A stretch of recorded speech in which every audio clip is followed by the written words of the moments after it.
கிரிவலம் நம்ம ஏன் இங்க வருது என்ன ஸ்பெஷல்? கிரி எவ்வளவு மலை இருக்கு. ஆமா, மலை கிரினா என்ன சார்? மலை சார், மலை. நீங்க வந்து மலை மதுரையிலயும் இருக்கு, சென்னையில இருக்கு, எல்லா ஊர்லயும் தான் மலை இருக்கு. ஆனா திருவண்ணாமலையில கிரிவலம் போறது என்ன ஸ்பெஷல்? ஏன்னா இங்க மலையே மலையே சிவன். சிவபெருமான். இது ஒண்ணு. அதையும் தாண்டி ம். இங்க கிரிவலம் பல பேர் வந்திருக்காங்க, இன்க்ளூடிங் பார்வதி தேவி. அவங்க கிரிவலம் வந்திருக்காங்க.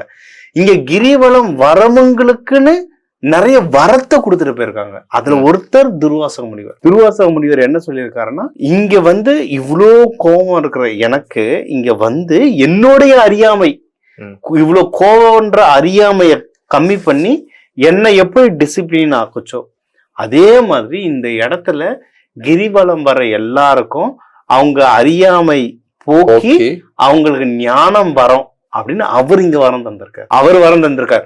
அதுக்கப்புறம் அந்த எனர்ஜி எல்லாம் கொண்டு வந்தவங்க தான் 18 சித்தர்கள். அதுக்கப்புறம் இது துர்வாச முனிவருக்கு அப்புறம் தான். ஆமா, 18 சித்தர்கள் சார். சத்தியயுகம், தேத்ரா யுகம் சொல்ற இவர் சத்தியயுகம். இவர் வந்து கிருஷ்ணருக்கு முன்னாடி ராமர். சரி, ராமருக்கு முன்னாடி நரசிம்ம அவதாரம் எல்லாம் சொல்லுவோம். இவரெல்லாம் சத்தியயுகம் தேத்ரா யுகம்ல இருந்தவர்.